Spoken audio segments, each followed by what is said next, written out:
So, hello, everyone. I would like to welcome you today. Thank you so much for being with us today at our webinar.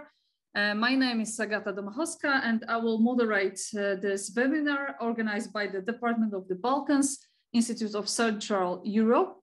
Our today meeting is devoted to democratic crisis in the Western Balkans. So it's my great pleasure to introduce our distinguished panelist, Professor Gentiana Kera from University of Tirana, Albania. Hello, Gentiana.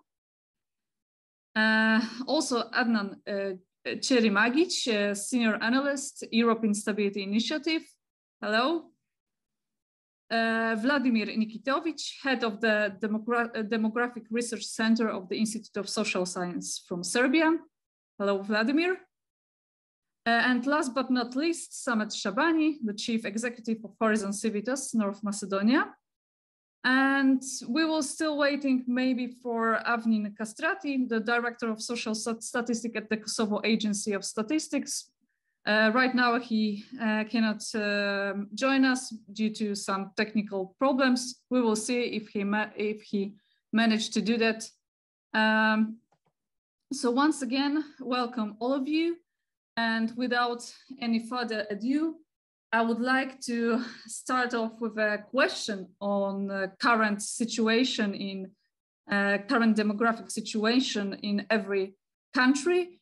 So maybe Gentiana, could you please tell us more about Albania in this context, how the demographic situation looks today, and how it has been and how has changed during the last 3 decades. Please, the floor is yours. Thank you, Agata, for the invitation and the organization of this webinar. The demographic situation is not really good at the moment now. I will very briefly actually sketch the trends in the last years because we don't have much time, but I think we will get an impression of what the situation is and what we are actually expecting. And I will focus on 3 aspects, which are actually the main one when we discuss about the population increase or decrease, which are fertility, mortality, and migration. And of course, this will be very briefly, and we can discuss them further in details. There is a declining trend in births in Albania, and this is a situation that has been relevant for the past decades. It has sharpened during the last years. And of course, this is related also to migration. We have in 2020 1.7% less births than in 2019. And in 2021, just to understand the trend, there were 2.8 less births than in 2020. So we have this declining trend in fertility rates in Albania. On the other hand, there is an increase in the mortality trend, which is especially since 2020 related to COVID-19 pandemic. But I think, and we can, I will come to that point also a bit later when we discuss the other questions. And of course, this is related also to the situation of healthcare, because we had in 2020 about 26% more deaths than in 2019, which should be related to pandemic. And an indication to this is the fact that for the last quarter of 2020, when the pandemic in Albania was at one of its peaks, the situation was really bad, there were 73.3% more deaths than in the last quarter of 2019. So I think this is a direct influence of the pandemic. And also in 2021, the trend of increase continues because we have about 11% more deaths than in 2020. So the situation has been not really good. Albania has had in the last decades a positive natural increase. And it was in 2021 when it had a negative one, when there were more deaths than births. And of course, it remains to be seen whether this situation, which is exceptionally related to the pandemic, or whether it will be a continuing trend. It still remains to be seen. The important fact is that INSTAT, the National Institute of Statistics in Albania, has been correcting its population projections, and previously it was considered that for the period from 2019 until 2031, it will be 36,000 inhabitants less than a previous projection that was made for the whole period. Main reason should be related to, besides the declining fertility rates, which is also related to the gender composition of and the sex ratio of immigrants from Albania, and the changing sex ratio in Albania, which I will come to that a bit later. In this sense, we will see how the situation evolves. Among immigrants, the majority is men, and of course, this is usually the case.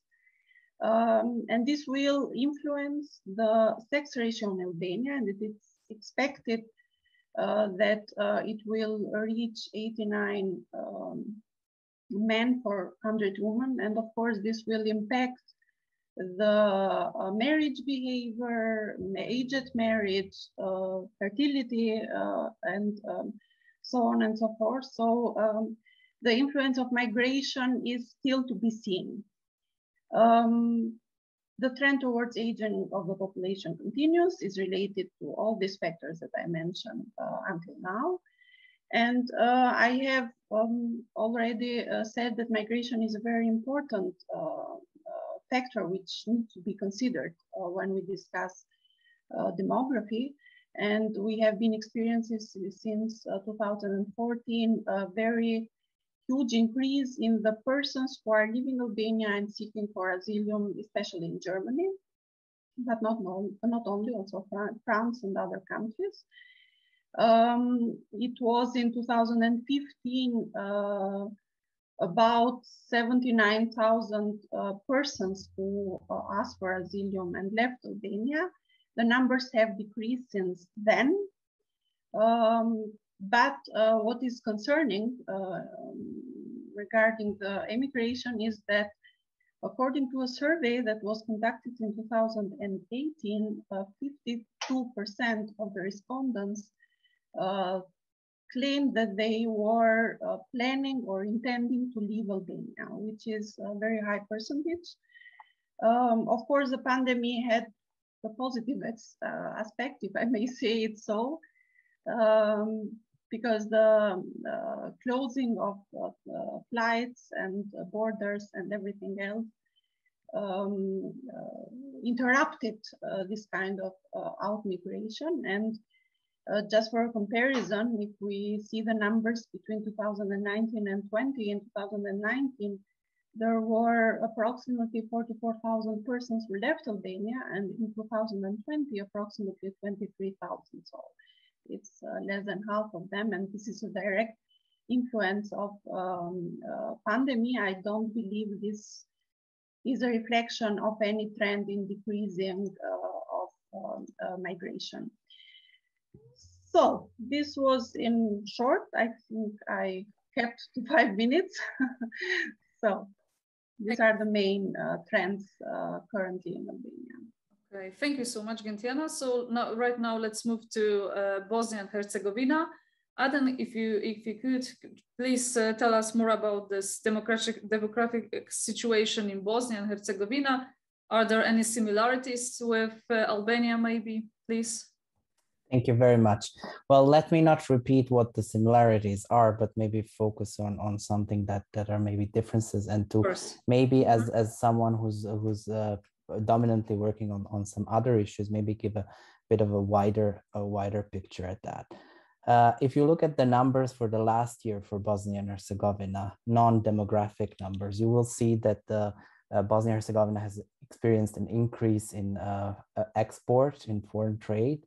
It has increased, has seen an increase in foreign investments. It has seen the increase in the number of employed people.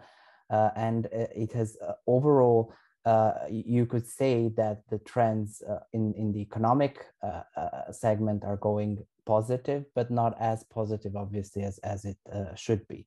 But at the same time, if you look at the political situation in the country, the way the country is being reported about in the region, but also globally, and if you see what the demographic numbers are, when you look at them, you see a huge crisis that the country has. And I think in that sense, it's not that different from what we've heard from Albania. We see a decade-long trend of decrease of births due to the COVID. We, of course, have seen a stagnant increase of deaths. So now at this point for 2021, officially we had almost 2 times more people dying than babies being born. At the same time, we all struggle with finding a proper figures on people leaving the country. But what we can see from the data that Eurostat has, from the first residence permits to the long-term residence, etc., we see a steady increase of citizens of Bosnia and Herzegovina moving outside of the country. If we add to that the fact that out of 3.5 million or 3.2 million citizens of Bosnia and Herzegovina, around 1 million have Croatian passport or EU citizenship. Among those Croats who are living outside of the EU, outside of Croatia, are many that come from Bosnia and Herzegovina. And when we look at the policy responses to all of these issues, we see very, very little. When it comes to the working permits being offered to the foreigners in Bosnia and Herzegovina last year, but also in the years before, it was around somewhere between 2,500 and 3,500. So the attempts to attract the working force from outside of Bosnia and Herzegovina is really at the start, and it's really minimal. There are, of course, those who at the same time would argue that, you know, people leaving the country, actually they leave because there's a huge unemployment, and that actually that's beneficial for the country and for the economy, because they will be finding jobs and sending back their remittances.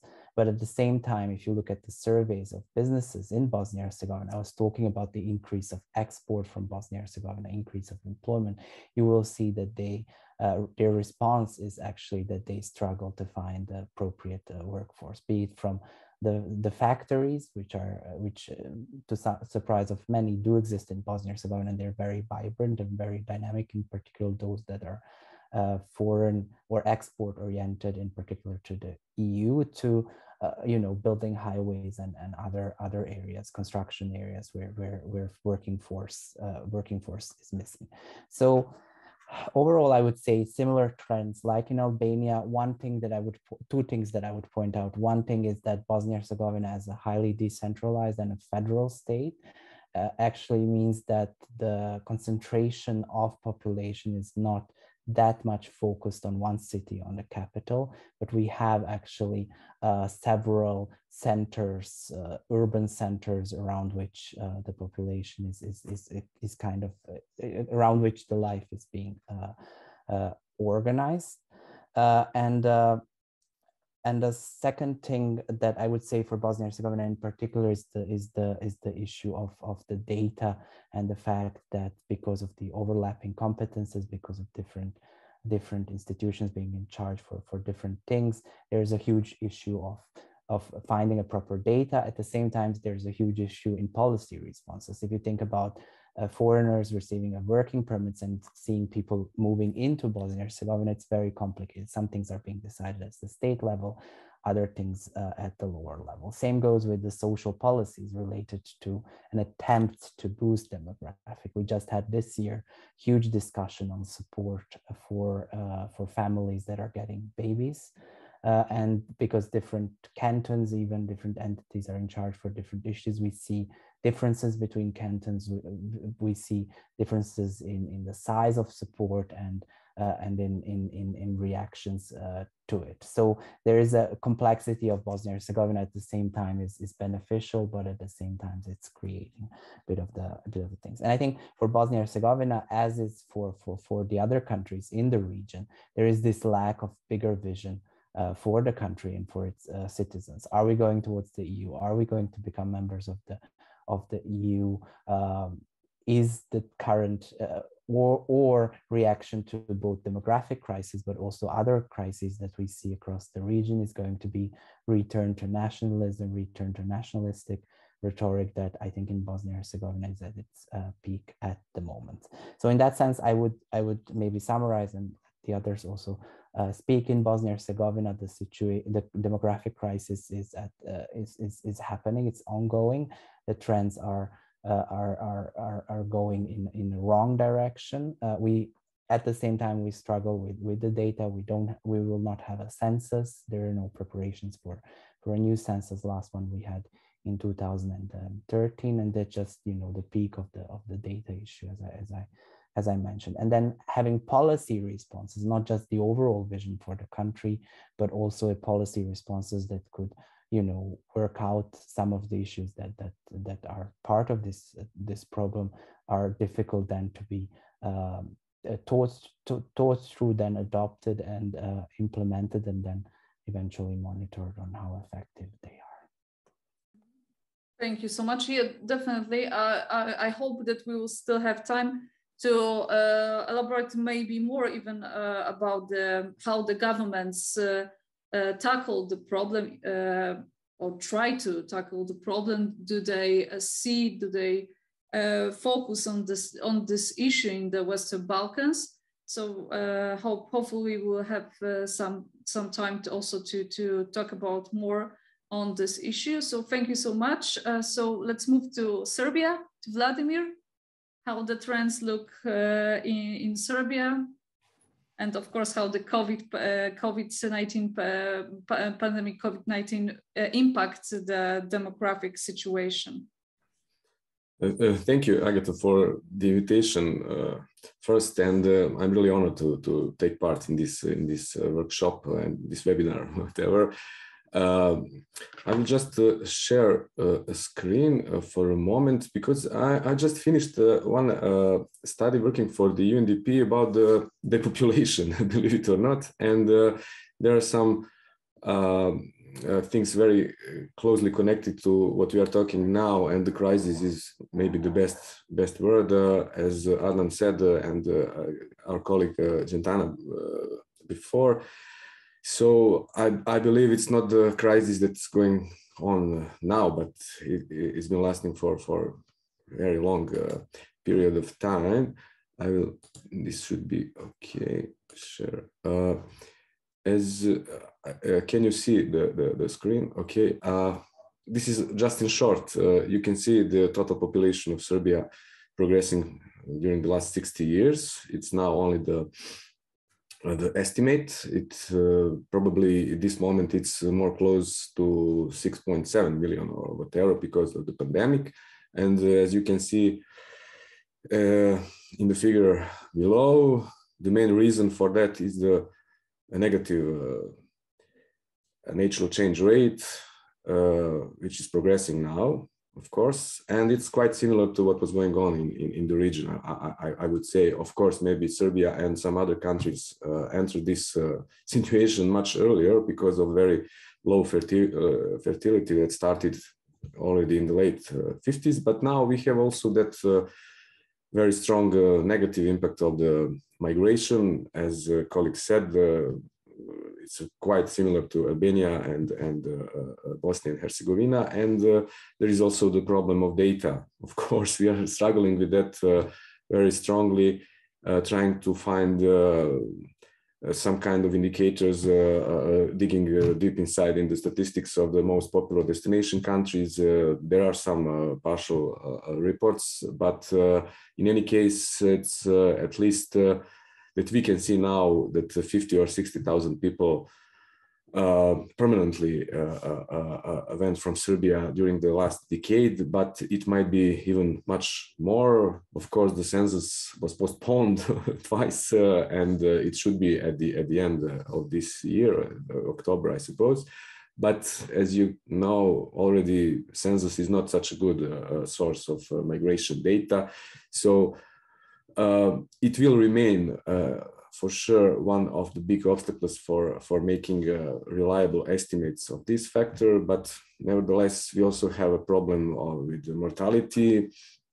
As you already know, Serbia, for example, I suppose it's similar with the other countries in the region, is placed very low in terms of this indicator. Survival rates are comparatively lower than in most developed countries of the European Union.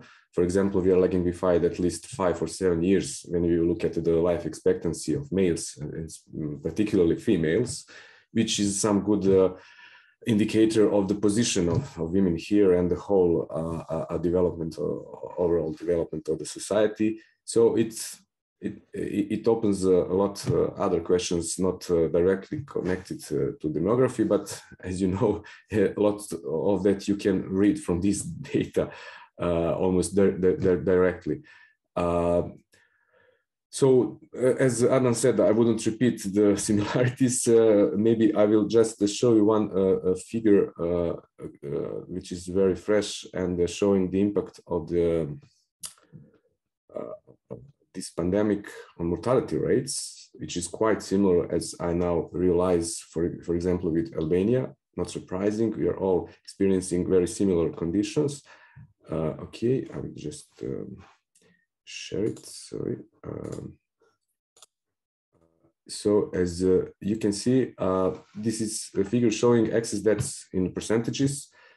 You know what's all about. It's those deaths that wouldn't happen in the normal circumstances, and that's the difference from that normal case. Yes. So this red line represents Serbian excess deaths. This blue line is the average for the EU 27, and some of the neighboring countries that were we have data available for. And as you can see, there are similarly also 4 waves in Serbia, like in most other countries. Of course, we were lagging behind the first wave because of that very strict lockdown at the beginning of the pandemic. But of course, there was that sudden opening of everything. The government declared at the end of the pandemic, believe it or not, already in the May of 2020. So it was probably the quite direct reaction on that move of the government. And as you can see, for me, very prominent difference is that as you moving through the time, you will see that those waves are much higher in Serbia and, for example, in Romania, Bulgaria, comparing to the EU. And it coincides, at least at the first sight, with the timing of the vaccination. So vaccination rate is very low in Serbia comparing to the European Union. And it seems that it also affected these very high rates. As our colleague said, in Albania, it was 70% higher than usual. It was the same here in Serbia. And you see these peaks now. So the impact is very high. On the other hand, there is impact on the fertility rates. You see this orange line represents these pandemic years, and this blue line is the previous 3-year average. And you can see these differences in most cases, in most months during this pandemic period. We had less babies than in the previous years, pre-pandemic years. So it is. It's quite indicating that something similar going on, like in the most of other Southeast European countries, that there were no any kind of baby boom, but rather baby bust, as Sobotka noticed in this big survey covering, I don't know, maybe 20 European countries. So for us as demographers, it was expected, and it's not sure was it the clear impact of the pandemic, or it's just a continuation of the trend that was obvious for years before. So this is in short what's going on when there is a pandemic. And migration, it was the similar. We had a lot of people that were returned in the first months of the pandemic, but later those trends, it seems that they are recovering and that people are finding ways to come back to, for example, Germany, Austria, and other very popular countries. I will also share one very interesting slide that is the result of the ongoing project that our colleagues from the Harvard University worked using the Facebook data as a kind of alternative source, trying to find what might be the size of the emigration stock from Serbia. And then you can clearly see the impact of the pandemic in this period. It covers, as you can see, the period from of course, a couple of months after the pandemic started, from October 2020 to October 2021. And that downward trend is obvious until the middle of the last year, but it seems as it is recovering. So it's not also surprising for us. And as we expected, the pandemic impact would be probably of short term, but of course, people who died,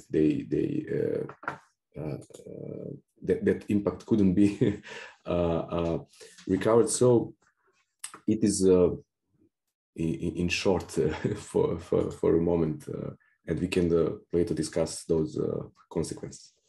Thank you so much, Vladimir, for sharing also these graphs. Yes, I do agree with all of you that finding reliable data is a huge problem. In fact, in doing research in this area in the Western Balkans, in some countries we are still waiting for the new census, and hopefully we'll have new data to work on it. But in North Macedonia, in fact, last fall, there was a census. Now we need to wait, I don't know, a couple of months till we got the final results, and maybe we will have new data to work with. So right now, let's move to Samet and North Macedonia, how the situation looks in this country. Yeah, thank you, Agata. In regards to North Macedonia, as you mentioned, we had a census last year. However, it was quite discutable in regards to its implementation, because it was in the very middle of the pandemic, with when the cases rates and also the death rates were well high, and even many people, especially some of opposition parties, were having kind of informal boycott of this census by not letting the statistical workers to come at the houses and implement the census. So in that regard, I might say that the results were also quite discutable. As for the first draft results, according to the Statistical State Office, there were 1.8 million, around 1.8 million people that were registered. But however, the director of the State Statistical Office also mentioned that this number is also based on other databases that the country has. So it means like they try to combine also the remaining sum of databases in order to somehow give a number of current population in the country. But however, we well know that in many other databases, such as, for example, the fund of pensions, you have still dead people that are not registered or not, let's say, proclaimed by citizens themselves.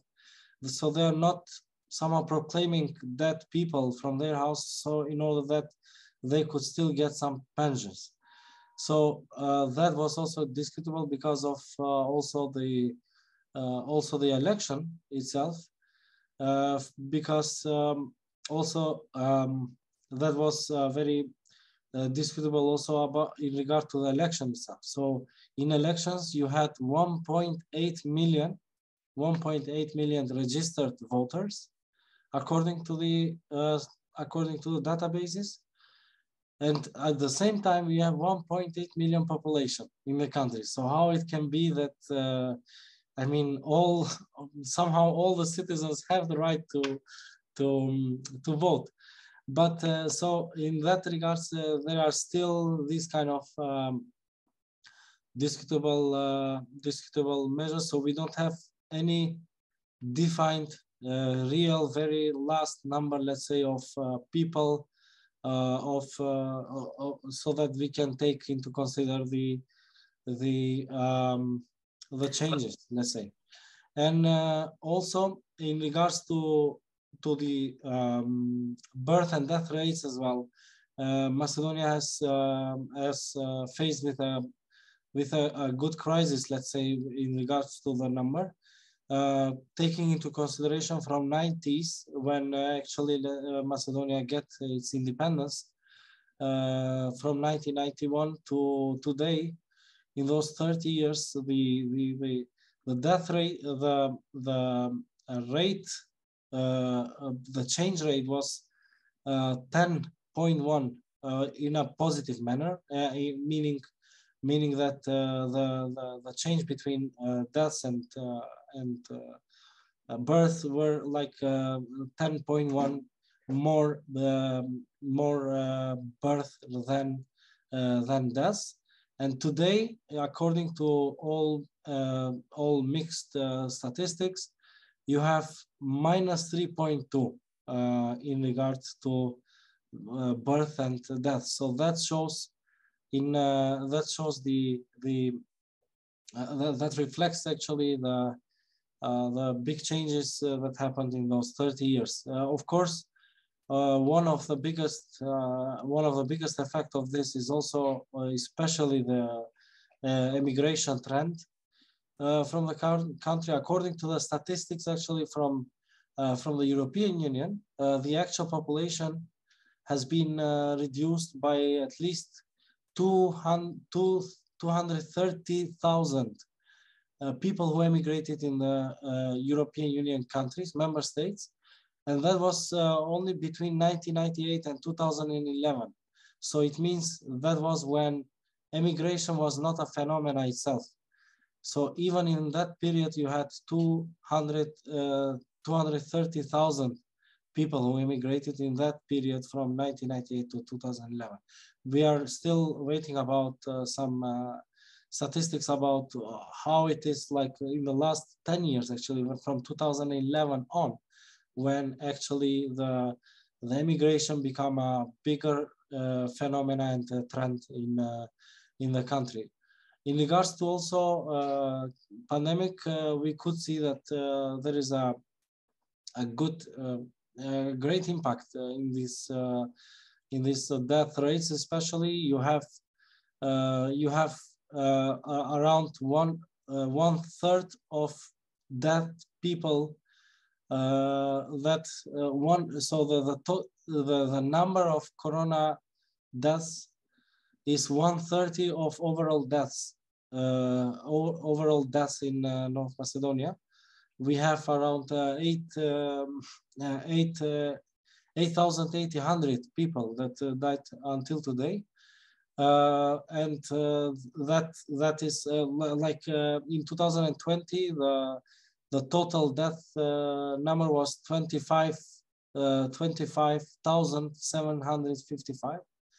So it means around 1/3 of these deaths were by pandemic itself. So that is in a nutshell when it comes to the situation right now in regards to the statistics of birth and death rates.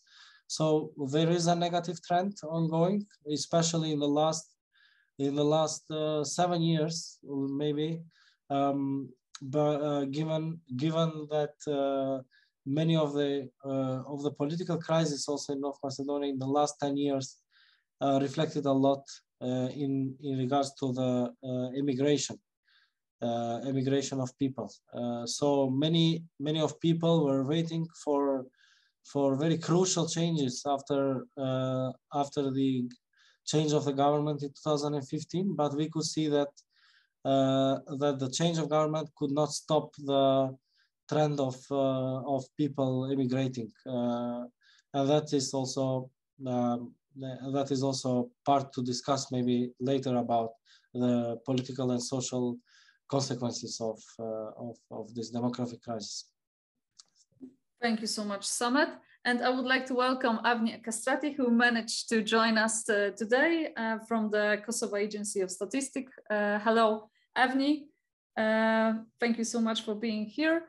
And can I ask you about the demographic situation in Kosovo right now? Thank you. Sorry for delay because I have been on the way and also with the connection. Hi to all of you. You know, those days or last couple of years, all country here in the region, we have many discussion or conference regarding the population. And it seems they will continue again in the future because as I have seen Mr. Shabani and others, here in the Balkan region, there are some changes, except immigration, also in the structure, they will have impact. As other countries, also the Kosovo, they have huge number of immigrants last decades.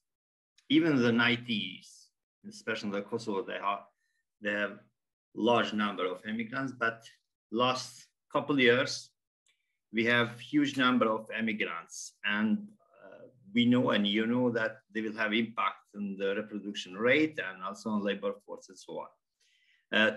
Taking the consideration last 10 years, the median net migration, the Kosovo is around 20,000 per year, which means all natural increase, because natural increase the Kosovo is close to 20,000 per year. So all that numbers, even some years we have, as you know, 2014, 15, we have large number of immigrants, but last 10 decades, if we use medium net migration, they are close to 20,000 per year. So that is right now, Kosovo is in the, how to say, the stabilization phase, and some years they're going a little bit down due to the migration, not to natural increase. I have seen data before the couple days, we have interview or discussions, same like that in the region.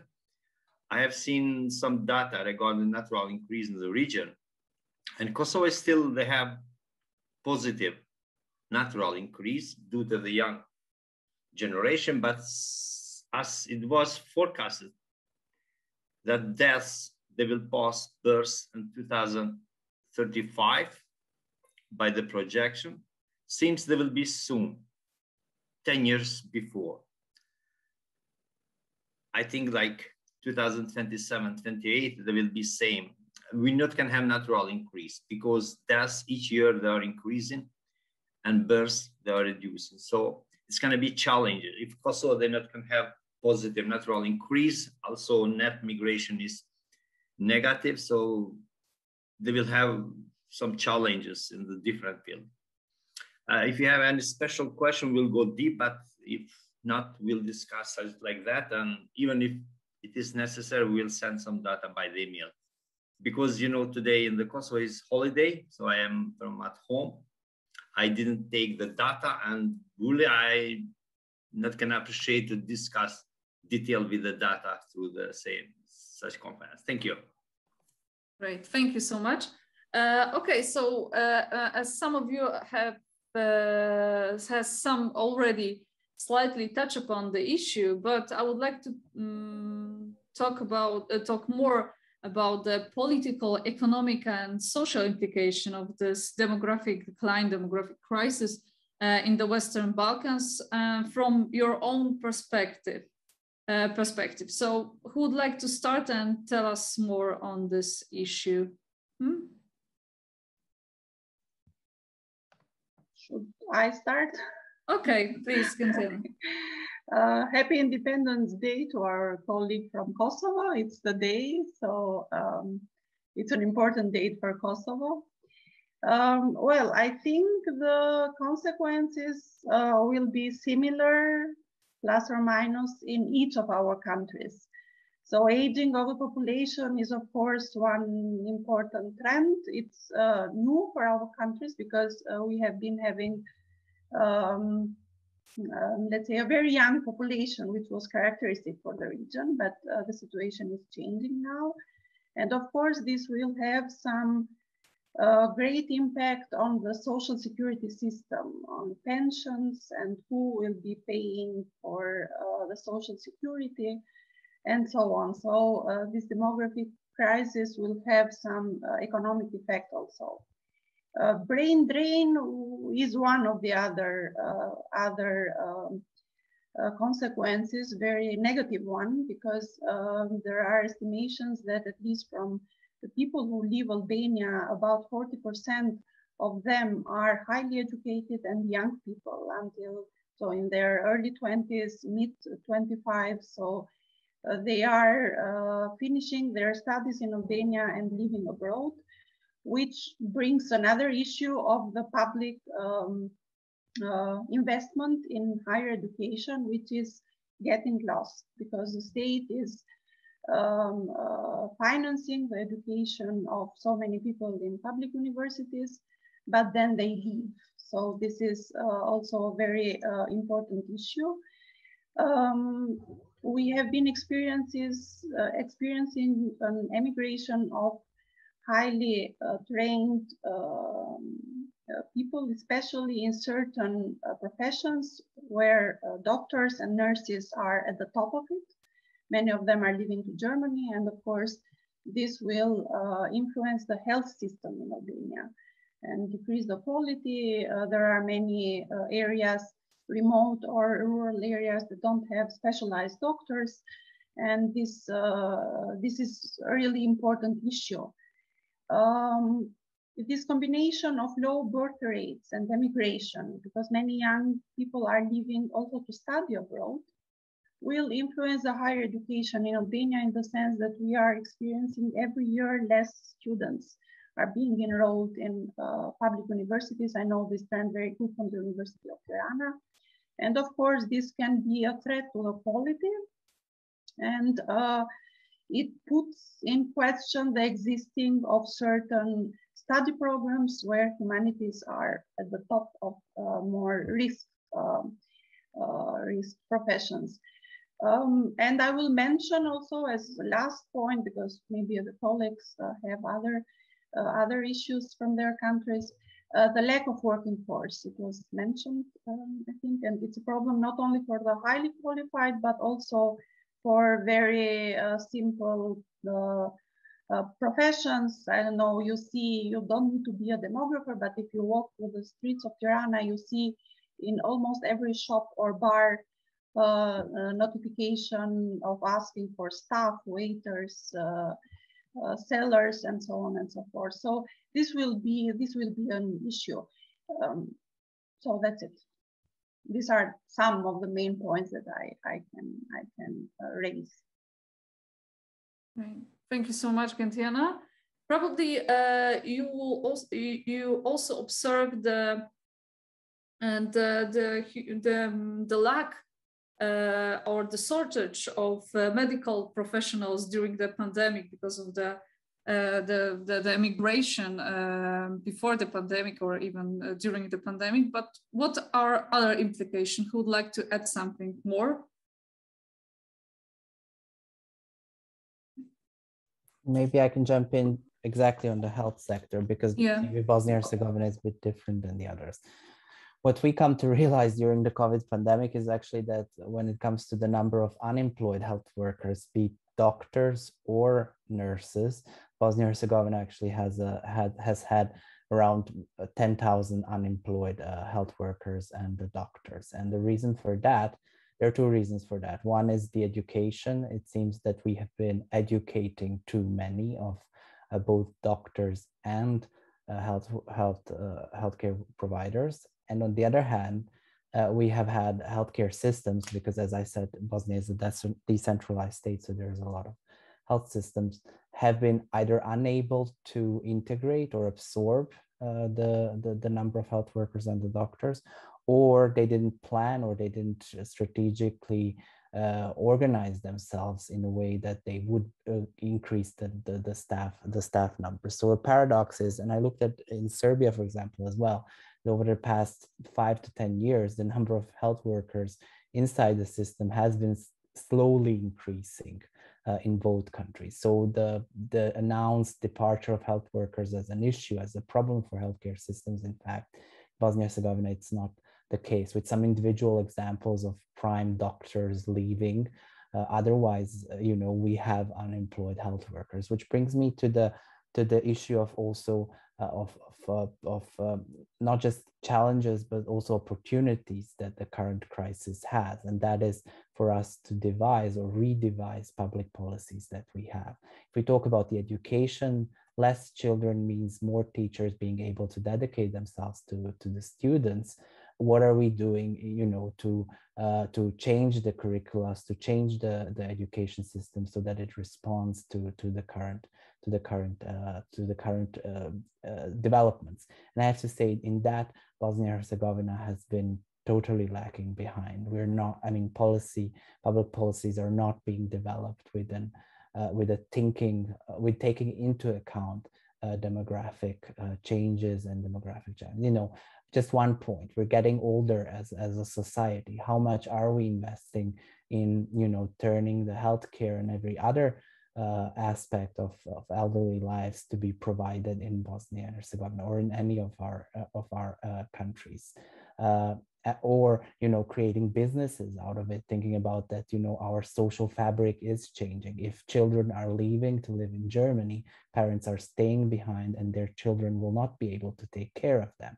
So how are we responding in devising the business models and other things to be able to take care of our parents without feeling guilty or without having a sense that we've abandoned them to no system back home? And I think if we would think in that direction, how we could boost the entrepreneurial spirit in that direction, maybe we could come with some solutions that in the end would make our countries then even more likely to attract labor force or re-attract our own citizens that migrate. Thank you so much, Adnan. Will Samet or Vladimir, I don't know, who would like to start? Yeah. Well, in regards to this topic also, in correlation with North Macedonia, Macedonia is also faced with the brain drain of especially of doctors, yes, in the last years, and the government has tried to stop this phenomena by increasing the salaries of doctors. But however, many of doctors today in the country are not moving because of not good salaries, but actually because of lack of ethical climate in the institutions, first of all, because you have a problem of big corruptions ongoing, and that makes many of doctors who really wants a professional career ahead to move in a place with a higher ethical climate, and also in the reflection of lack of medical workers in North Macedonia made the country to employ last year students of medicine as doctors during the corona pandemic. In the very start of the pandemic, given that there was a lack of professionals, lack of medical workers, the government decided to give permission for employment to the last year students of medicine of the country. So that showed actually on what situation was actually the trend of brain drain in our country as well. So of course this is having these implications in those implications on the political reforms that also the government is trying to make in order to make the situation better. But as I said, it is not that those measures are sufficient. Today,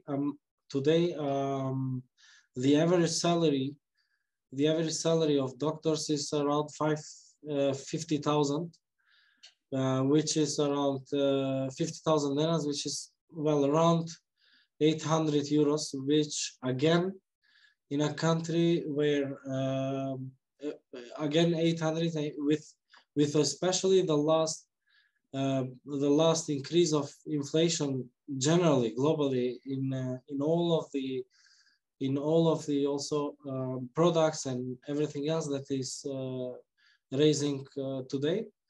That means that 800 is it is, well, I might say it is a very average salary for somehow in between a normal life and bad life. So it's not that it is really really satisfying for these kind of professionals.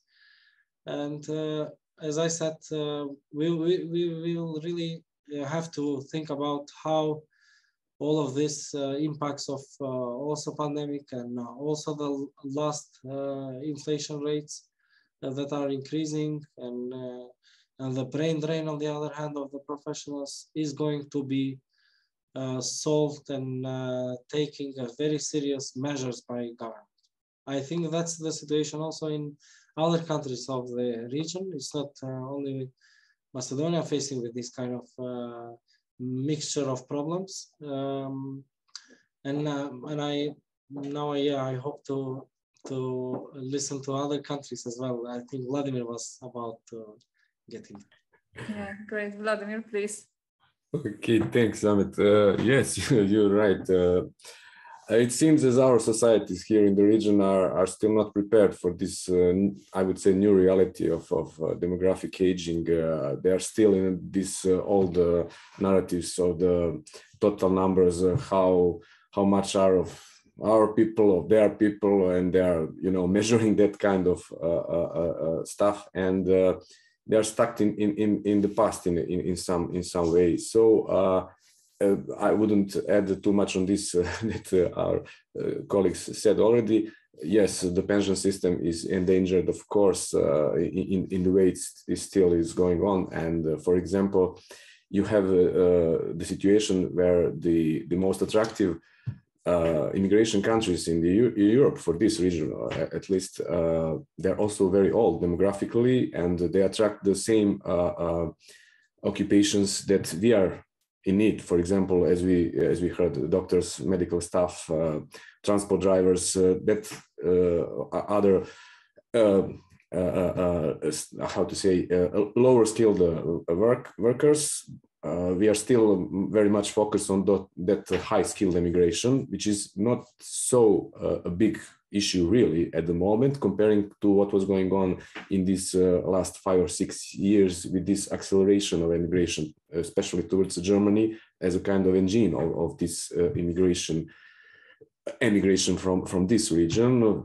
As you already know, from the 2016, from that Western Balkan regulation, and it is almost quite easy to go abroad, to go to Germany from Serbia, Macedonia, Kosovo, Bosnia, and other countries in the region, as from Croatia, for example, or Bulgaria and Romania. So that kind of climate made it possible, yes, to lose a lot of professions that you are also in need at the moment. So it's a quite big challenge, and it seems that those strategies that we are listening to from our governments do not seem promising in that way. For example, you know, in Croatia they started to attract people by giving a relatively large amount of money to come back. But as Samet said, it's not only the problem of the wages, it's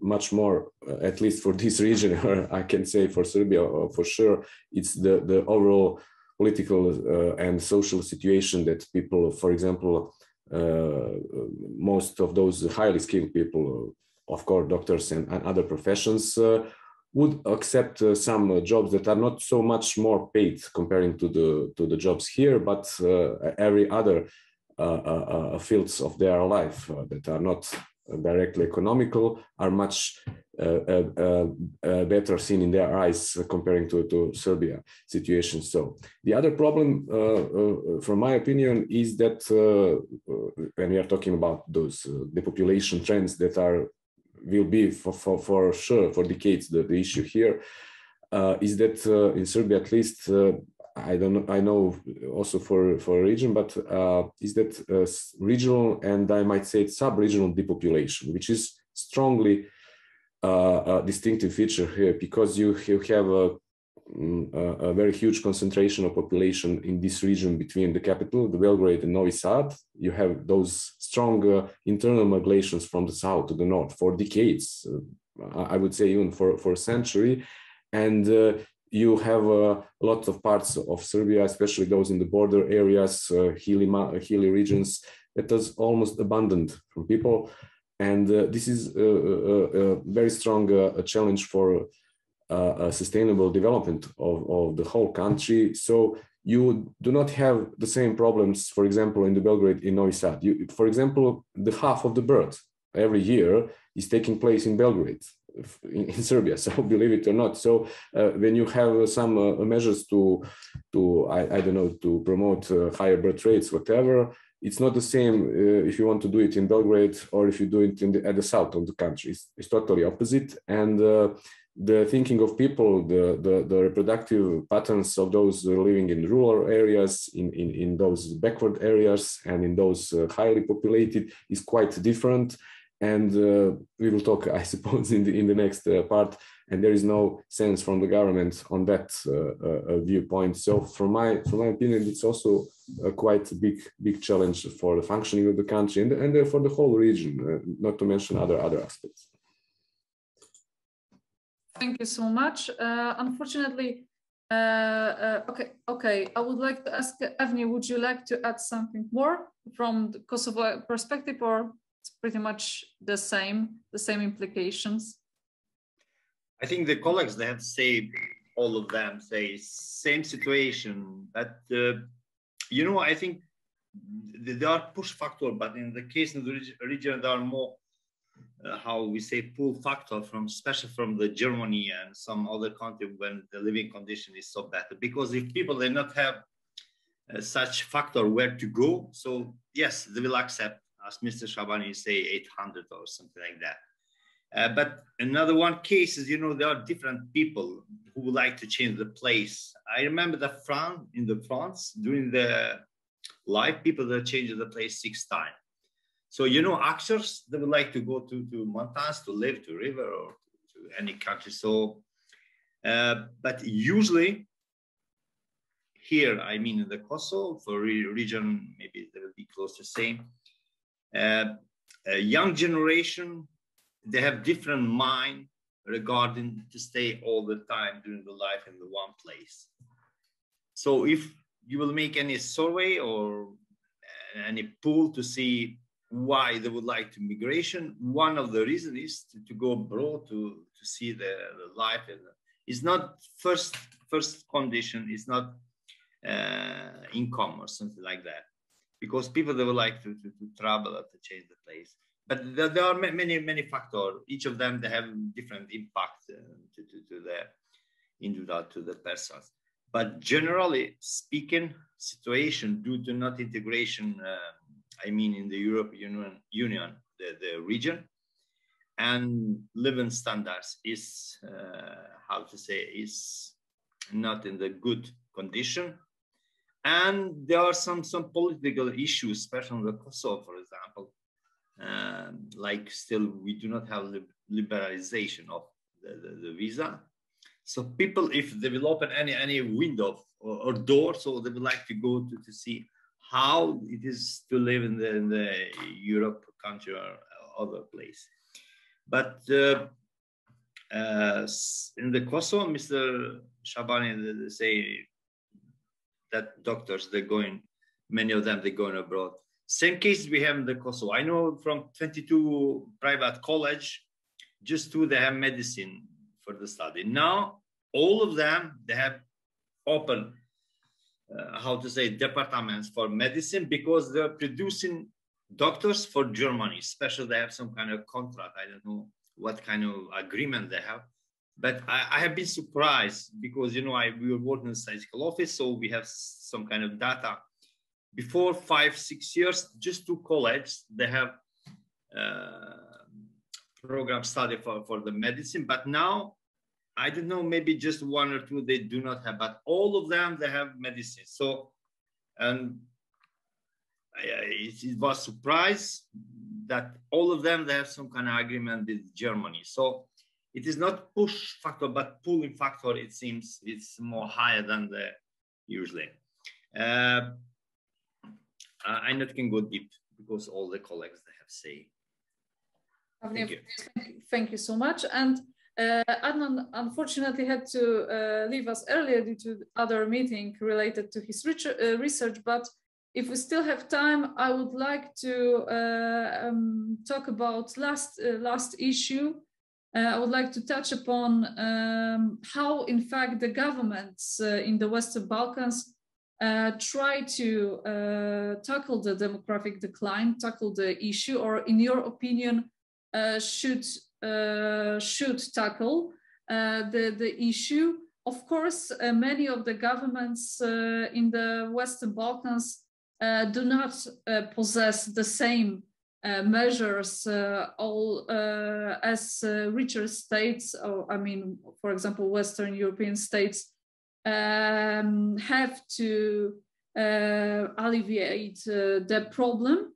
But I believe that at least something can be done in order to combat shrinking population.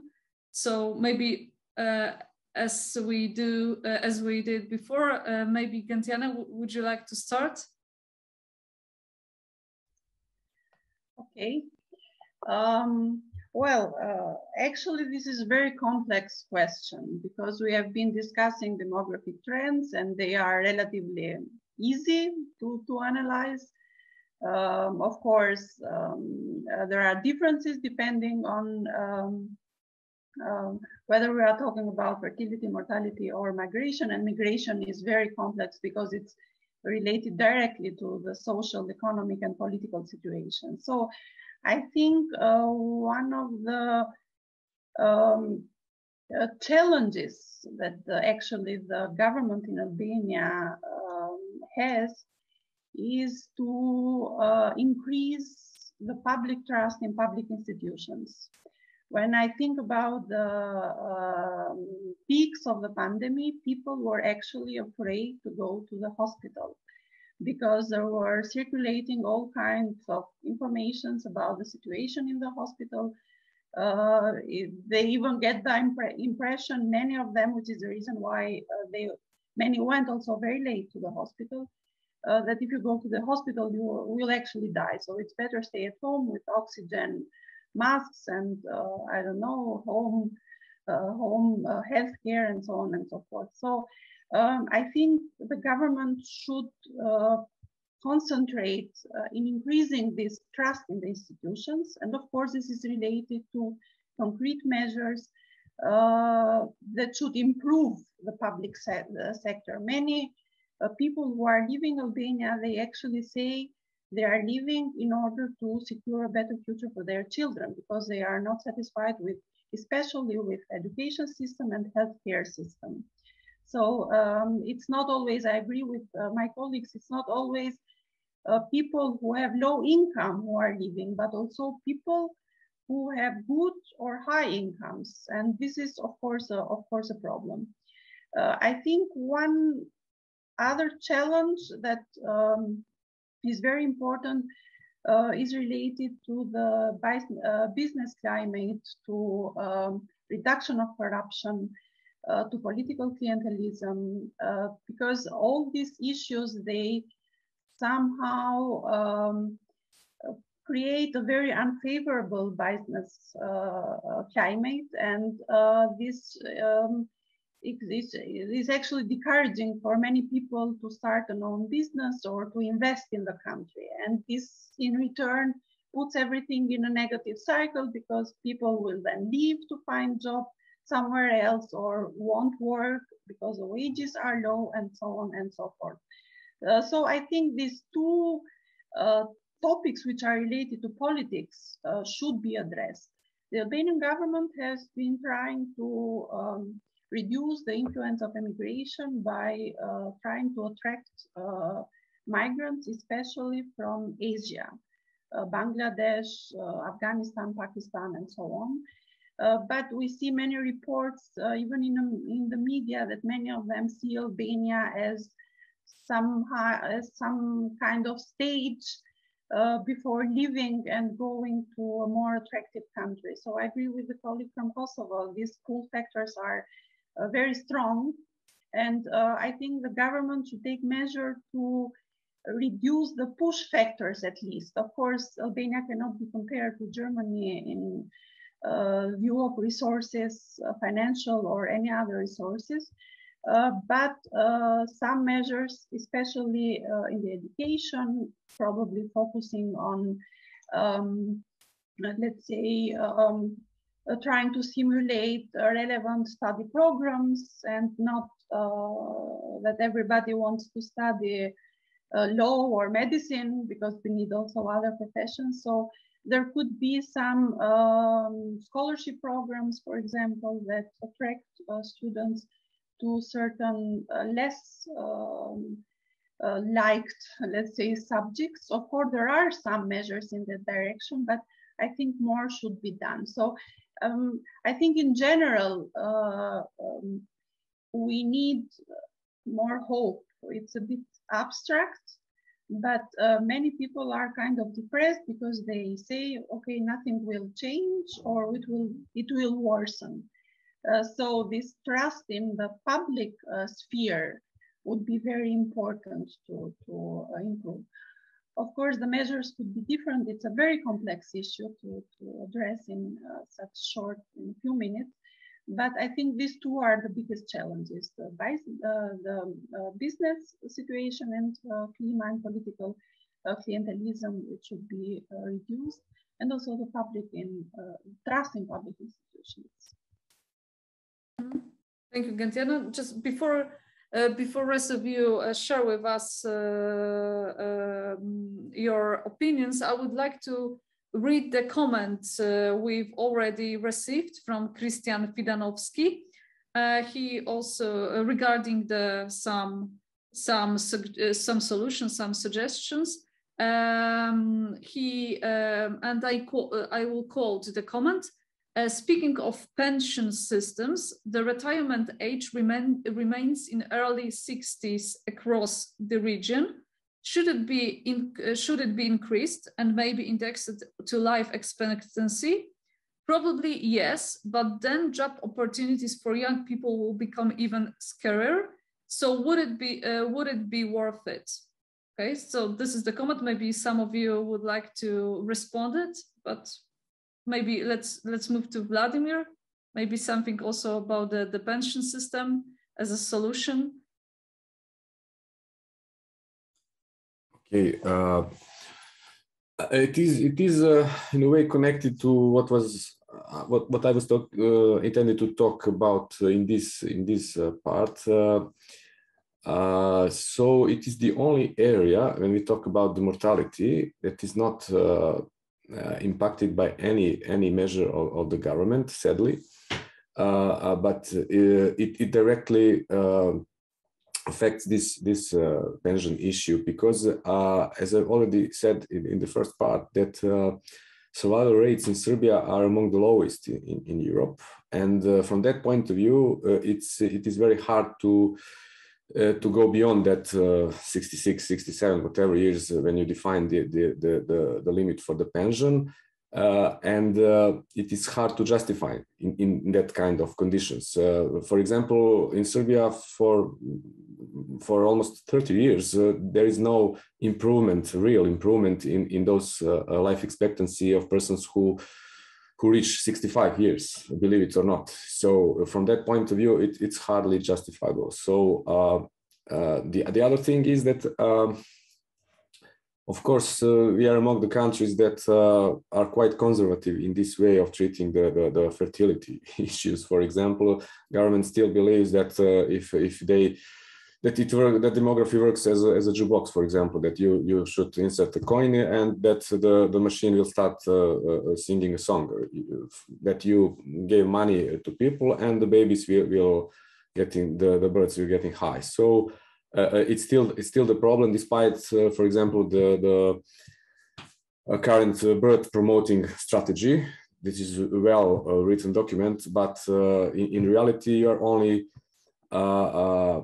implementing that economical part, and that part that is relating to direct cash benefits to the families, which is of course important part, but it's only the small portion of the whole story. So you are not trying to invest in the local governments. You are not trying to make any kind of help to institutions that could, as far as the other research shows, to help parents to achieve desired number of children. For example, you still have that very high discrepancy between the realization of their intentions. It's about 1.5 approximately a child per woman, and on the other side, a lot of research points to at least double of that size, even among the highest educated people. So they neglect that, strictly speaking, non-economic part of the measures that are very well addressed, for example, in that document. And in reality, you are totally blind to the black and the gray market and the things that are really influence the intentions, particularly of women, to decide. You are neglecting all other fields, for example, the partner relations, everything that really affects that kind of decisions. So in that way, we are really a country that is typically conservative in that way of treating the problem. On the other side, you have the migration strategy that is some kind of preparation. It's adopted, but still not in function. So in basic, it aims to reduce that kind of immigration we have at the moment, or having for at least 20 years. So, but from my point of view, they're neglecting the other very important side. It's that question of immigration. We will need very strong input of immigrants very soon. I wouldn't say at the moment, but yes, we do. But on the other hand, of course, no of the governments in the recent period want to even think about that, because they're afraid of the opinion, of the general opinion, because immigrants are still looked at as some kind of threat for in whatever aspect you want to talk about. So they know that it could be very tricky area, so they are trying to put it away. But in reality, we have that quite big gap between what we really need and what is going on. So from that point of view, the measures are quite far from what we really need at the moment, and I really doubt it will change soon, given the political circumstances and the whole situations in the country. Great, thank you so much, Vladimir. Samet, would you like to add? Yeah, about the measures that North Macedonia government tried to take in regard to to make it to the betterment of the situation. We see the trend of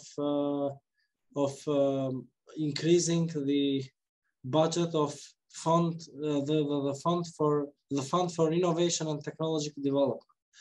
So through this institution, North Macedonia tried to attract especially young people for trying to make startups and trying to build companies here and providing many sort of flexibilities for making young people more believing on a perspective here in the country.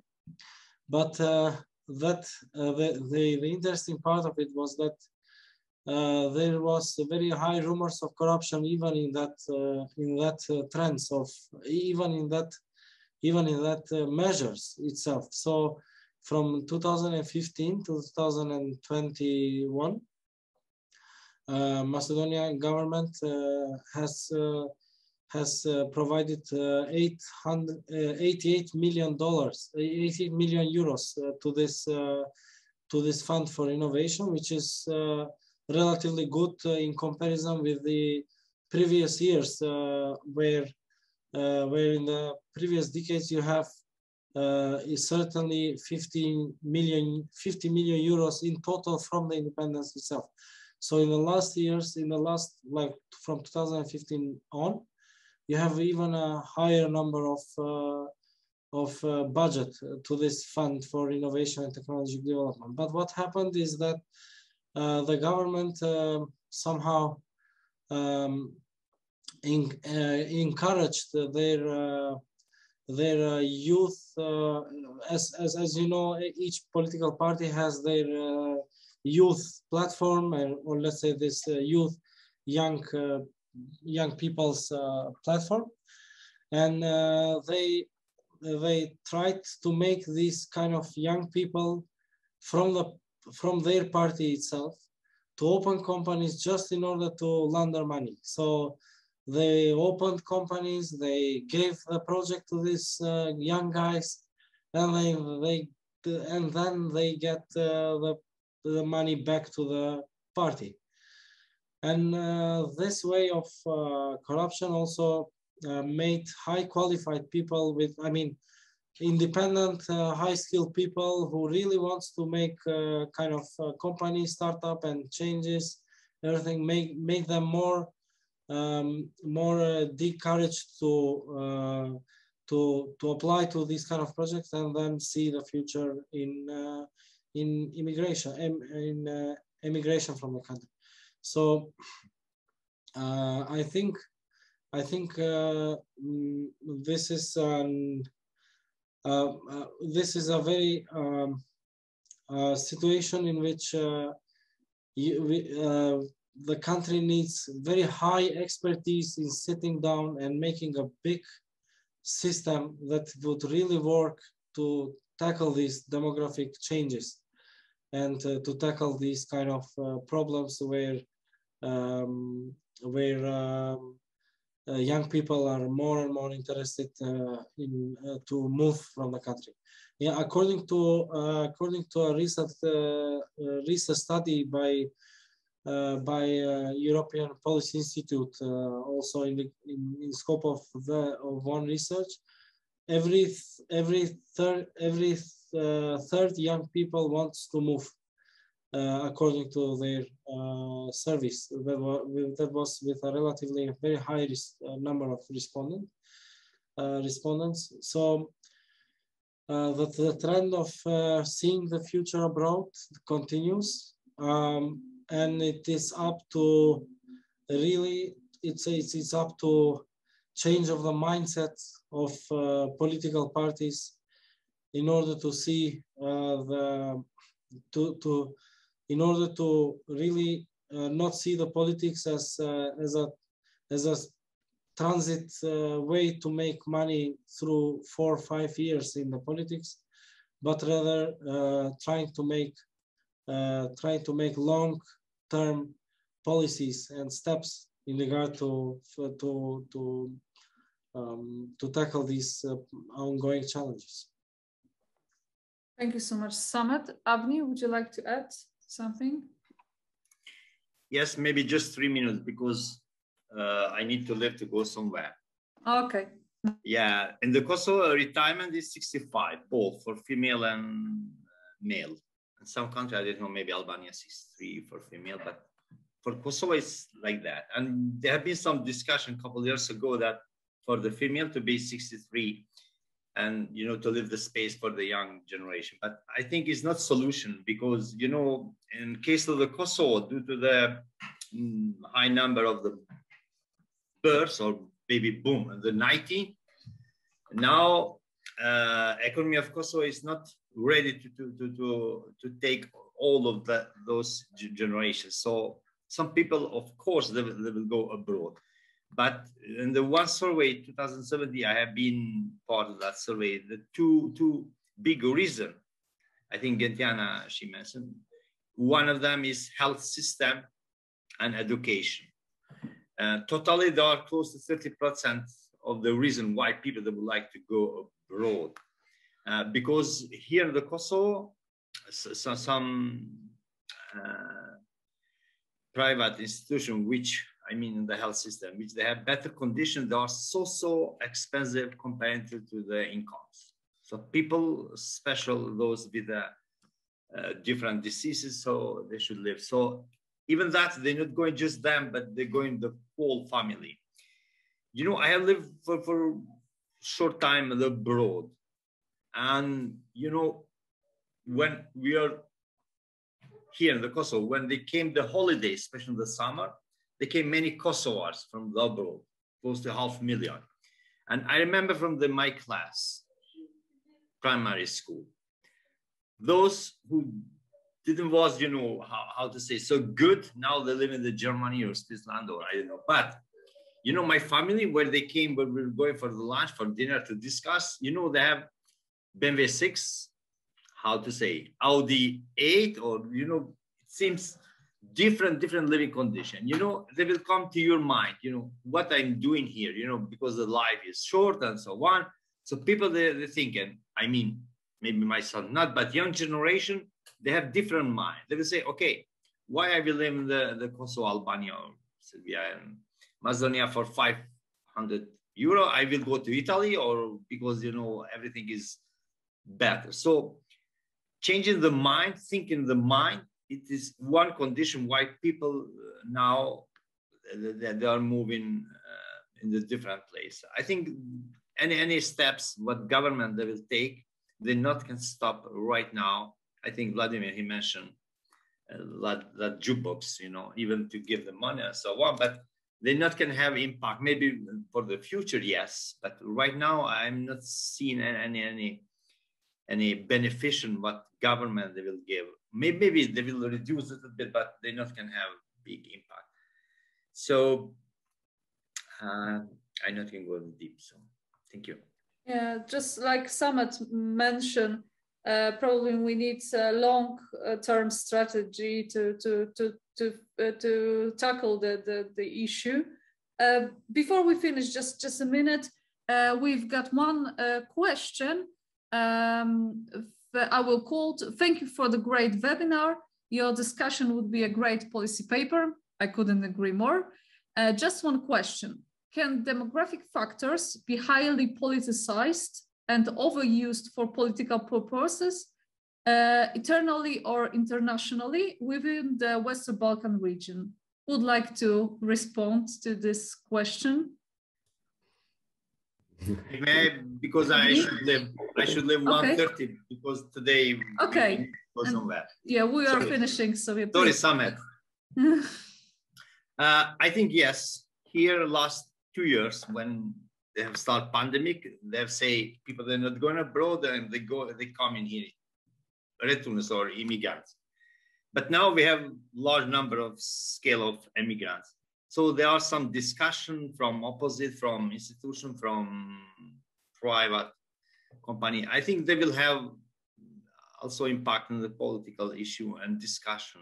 Yes, in the Kosovo they will have, because seems many discussion, conference, interview, there are discussion, and so opposite and other things, they will open discussion.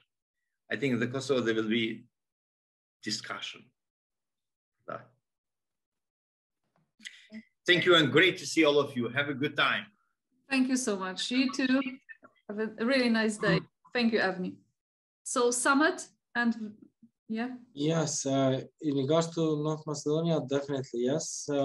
Demographics and demographic info, and has always been the center of politics in our country, because we are still functioning with Ohrid Framework Agreement signed in 2001, which basically quantified the country with its policies. Today you have you have all kind of combinations in the politics, in the policies that should be taken for institutions based on this framework agreement, which also another matter of issue has been that it has somehow been even shown for years and years, for 20 years now, as even having kind of status of even bigger than the constitution itself. So you have everything in the country around this Ohrid Framework Agreement, and you have to even quantify the rights of employment. You have to consider those. You have to consider employments, ethnic employments, not meritocratic employments, but you have to consider ethnic employments in every institution, and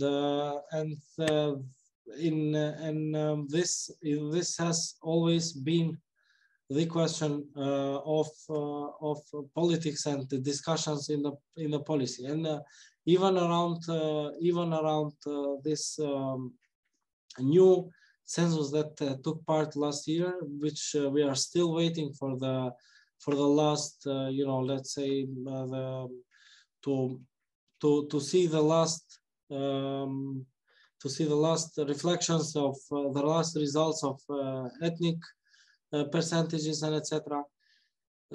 I think after having this in place, so after having especially the demographic data in ethnic-based demographic data of the country would make big implications in the political sphere, because the possible changes of ethnic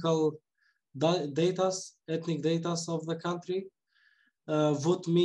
would raise any discussions in regard to this Ohrid agreement, saying that okay, this is not anymore valid because we have new circumstances, we have new situations, and we have to consider some other things. The provisions of the Ohrid Framework Agreement actually to somehow elevate this minority language, because to elevate any minority language, if the minority in question is above 20% of the population of any municipality into a co-official language, because for that one, I mean, you have situations where the population of a certain municipality has changed, because according to the current situation,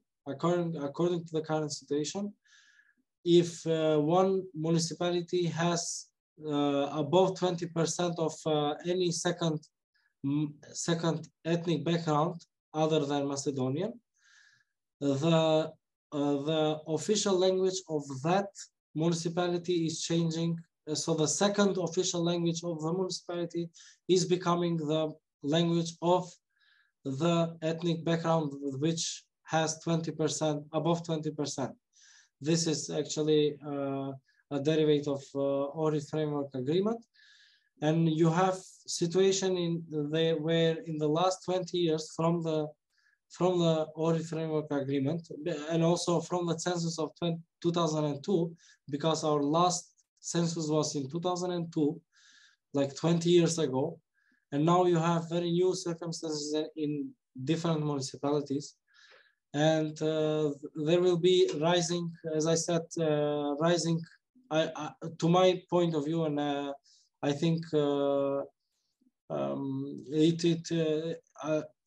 will be a rise of nationalist politics after we have reflection of ethnic data of the census. And also there is let's say a trend of internal immigration in the country, where many ethnically Macedonian people living in the west part of the country is moving at the east part of the country, and that is making, let's say, somehow pure ethnic geography of the countries where where you have western part with very predominantly Albanian ethnic Albanian cities areas, and also the eastern part, which is predominantly Macedonian, ethnically Macedonian area. And these will have a lot of implications in the politics in the upcoming years, and I think we will face a rise of ethnically based policies and politics. Thank you, Samet. I don't know whether Vladimir or Gentiana would like to add. Vladimir? Okay. So, if you like, yeah. Yes, I couldn't add much more than Samet already said. That's the great picture of this point in, I believe, in the whole area, because apart from that question, how many of us are there and how many of them, and that kind of measuring, this ethnic question is still the main issue for all the politicians here. For example, they wait the census only for that. Comparing to the Western countries, you know, that question in some countries you don't have at all, or it's of secondary importance, you know. But here it's the above all. Even if you go to specifically those typically divided ethnically countries, like in Montenegro, for example, it's all about this, how many of us or how many of them.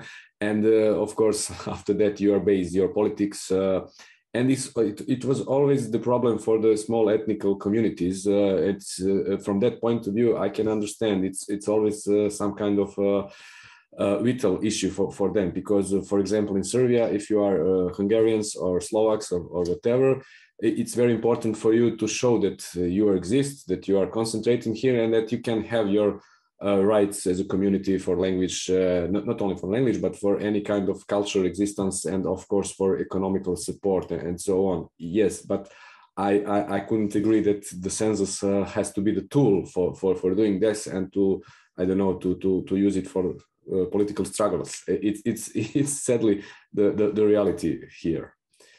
Thanks. Well, I would like to add a few points, because I think this is a very interesting question, and thank you for addressing this issue, and thank you, by the way, to everybody who is listening to us. Well, it can be used so this demographic crisis can be used for political purposes, internally and internationally. Internally, I think Samet gave a very good example when he talked about the startups, because actually every measurement that can be undertaken by the government to tackle the crisis can be used for political purposes, for increasing the support for the party, and so on and so forth. So that's why I mentioned it's actually the increase of the public trust is very important, because actually we are in a crisis of trust. We don't trust our institutions, at least in Albania, but I think it's overall in the country. We have a very strong political clientelism with certain big businesses getting everything, which in turn influences our standard of living, because we are paying much more than we should. Corruption is paid by every one of us. Even we don't see it, it's our money that is being used. And the other issue, and I can give an example from Albania, how this crisis can be used internationally, it's the question of refugees from Afghanistan. I think you probably know that Albania took many of them in. They are living here and expecting to get the papers for moving to United States or other countries. And I think this is an example on how the government actually used this as a publicity in the international area. There were journals, newspapers writing about it. And of course, it's a gesture of solidarity, but I think more than the country, the government profited for it in terms of good publicity for the country. On the other hand, this question does not address or doesn't have any importance on demographic crisis because they will come, stay, and leave. So it's not that we, as a country, will profit from addressing the issue. So this is another example how the governments can profit in an international level. So not to keep it longer, and just end it here. Thank you. Okay. Thank you so much, Gentiana. Okay, so maybe we should stop here. Thank you so much for these fruitful thoughts. I look forward to continue this, in my opinion, extremely important and interesting discussion. I hope that our next meeting, that we will have a chance to talk in person, in fact, somewhere, I don't know whether in the Balkans or in Poland. You are all always welcome. We will see. Once again, thank you so much for being with us today, and wish you all the best. Thank you very much, Agata, and I hope we continue our cooperation and fruitful discussions in our each meeting. Yeah. Yes, I agree, and it was really nice to meet all of you. And thank you, Agata. Thank you so much. Definitely, we should try to stay in touch. Thank you so much. Thank you, Agata, and it was nice to meet the others, even those who left. But I think it was a very interesting discussion, very peaceful also. Mm-hmm. Okay, thank you so much, and hope to see you soon, very soon. Please try to stay safe and healthy in these trying times. Wish you all the best once again. Bye-bye. Bye.